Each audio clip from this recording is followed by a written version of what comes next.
Bismillahirrahmanirrahim. Assalamualaikum warahmatullahi wabarakatuh. Saya Tatang Ahirman dari program PGSD kelas 6C FKIP Unsap akan mencoba menyampaikan tentang contoh pembahasan terhadap kajian kurikulum. Untuk mengefektifkan waktu,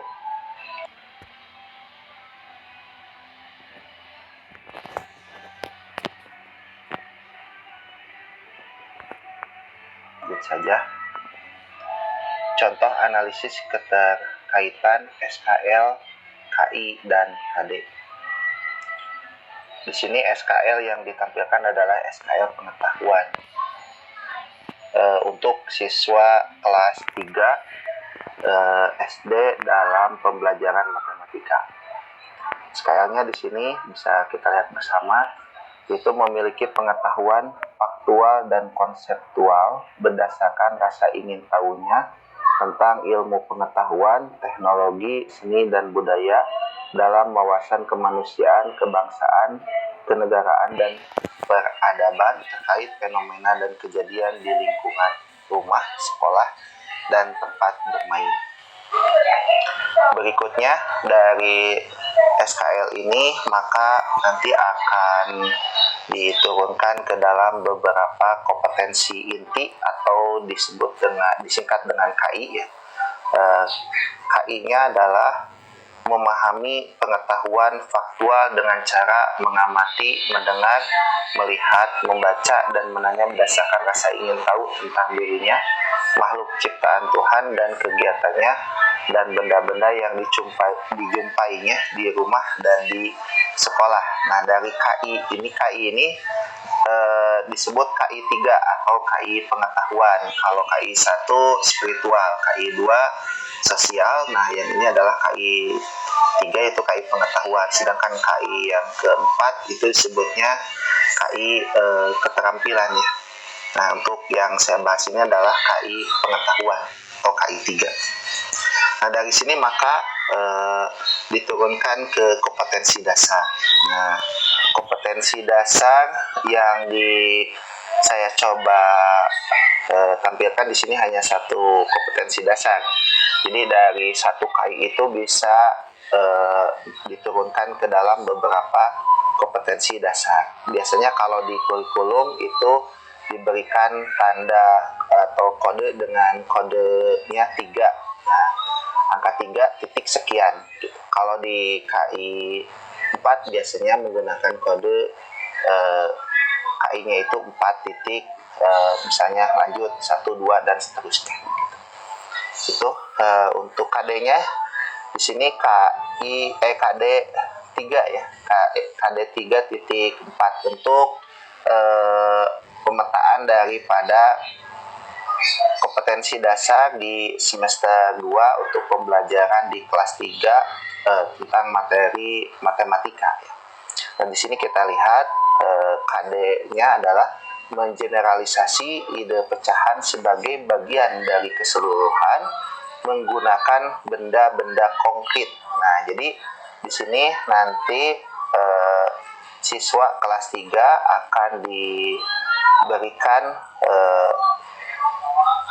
dalam aktivitas belajarnya diberikan misalnya benda konkret dan kemudian mereka coba utak-atik atau manipulasi sehingga dengan memanipulasi benda-benda atau objek konkret yang diberikan kepada mereka mampu mengeneralisasi ide pecahan ya, sebagai bagian dari keseluruhan. Maksudnya sebagai bagian dari keseluruhan itu misalnya contohnya kita punya satu apel. Nah, berarti kan keseluruhannya itu satu apel.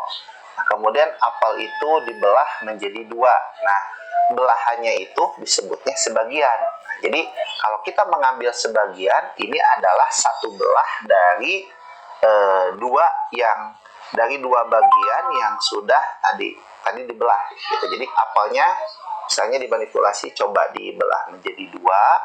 Nah, kemudian setelah dibelah menjadi 2, nanti ditunjukkan ke siswa itu berarti ambil satu belah misalnya. Satu belah ini merupakan bagian daripada dua bagian yang keseluruhan yang ada yang dilihat oleh siswa tersebut atau hasil dari pembelahan itu. Nah, berikutnya bisa dilihat juga di dalam aktivitas belajarnya ya. Nah nih, jadi dari KD tadi itu nanti akan lahir beberapa materi yang akan dipelajari oleh siswa tersebut, misalnya mengenal pecahan sederhana. Nah tadi yang saya contohkan misalnya satu bagian dari dua belah yang dari dua belah keseluruhan yang ada di sana. Berarti kalau disimbolkan itu menjadi 1/2 seperti itu ya. Jadi maksudnya sebagian dari keseluruhan itu. Kemudian lingkup materi yang kedua adalah menuliskan lambang bilangan pecahan dari gambar yang dilihatnya. Yang ketiga adalah menjadikan nanti nilai pecahan. Yang keempat membilang dan menuliskan pecahan baik itu dalam kata-kata ataupun dituliskan menggunakan lambang bilangan pecahan. Nah, aktivitas yang dilakukan oleh siswa untuk mencapai terhadap kompetensi dasar tadi, yang pertama itu siswa mencermati permasalahan sehari-hari yang berkaitan dengan pecahan sebagai bagian dari keseluruhan. Ya, seperti tadi contohnya ya.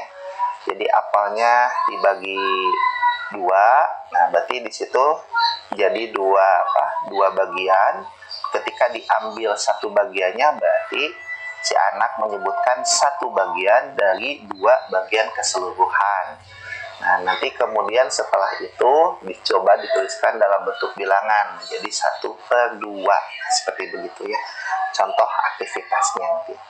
Kemudian yang kedua, siswa mencermati gambar dan menuliskan lambang bilangan pecahannya. Itu bisa dilihat contohnya ya, tadi ada tulisan 1/2 seperti pada ini ya, tulisan di sini ada 1/2, 1/3 dan 1/4 gitu. Tentu benda dan objek yang dihadapkan ke siswa bisa bermacam-macam dan bisa lebih banyak agar pemahaman siswa terhadap maksud daripada pecahan itu bisa tersampaikan. Jadi konsep dasarnya pecahan itu adalah bagaimana siswa mampu memahami konsep bahwa pecahan itu adalah sebagai bagian dari keseluruhan, itu intinya.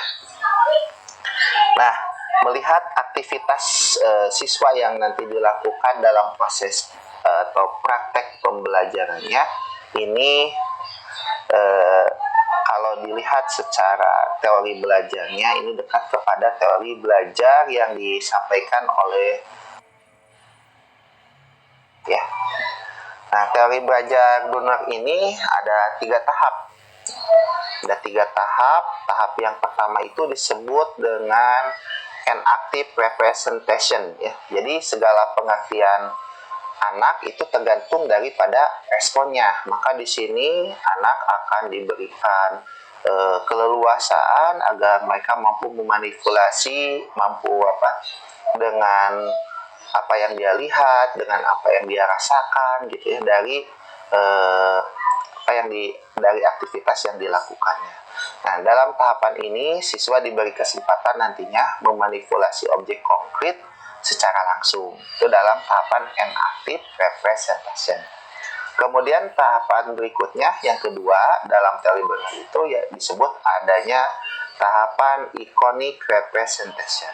Nah, di tahapan iconic representation ini pola pikir anak tadi tergantung kepada organisasi visual atau benda-benda konkret dan organisasi sensorisnya. Berarti apa yang dia rasakan dengan panca inderanya, baik itu dengan penglihatan, pendengaran, atau mungkin tadi dengan diraba, dimanipulasi seperti itu.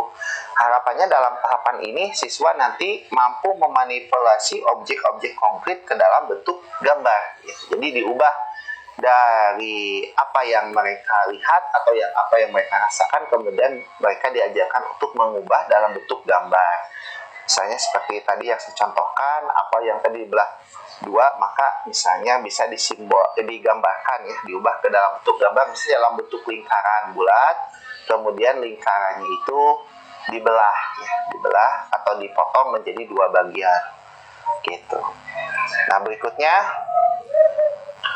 symbolic representation. Nah, setelah anak memiliki pengertian yang utuh tentang satu konsep ya, maka anak diharapkan mampu mempresentasikan pemahamannya baik dalam bentuk lisan ataupun tulisan.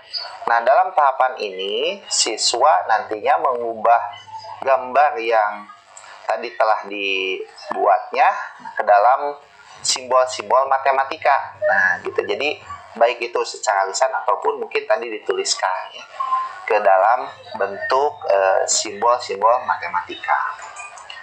Nah, melihat teori Bruner ini, jadi kalau di dalam prakteknya berhubungan dengan proses belajarnya, teori Bruner ini dikenal dengan model penemuan atau discovery learning. Pembelajarannya itu disebutnya discovery learning. Jadi model yang lahir dari teori Bruner ini adalah modelnya discovery learning. Jadi di sini siswa itu akan ekstra ya, melakukan sintesis, analisis, sehingga mereka mampu mendapatkan informasi baru dan kemampuan baru dari hasil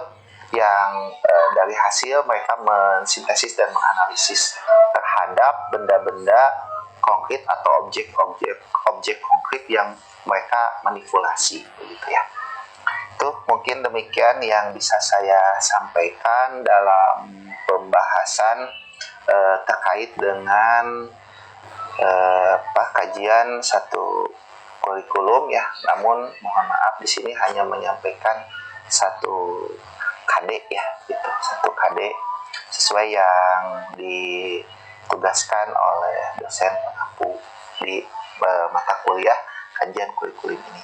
Terima kasih atas segala perhatiannya. Mohon maaf atas segala kekurangannya. Assalamualaikum warahmatullahi wabarakatuh.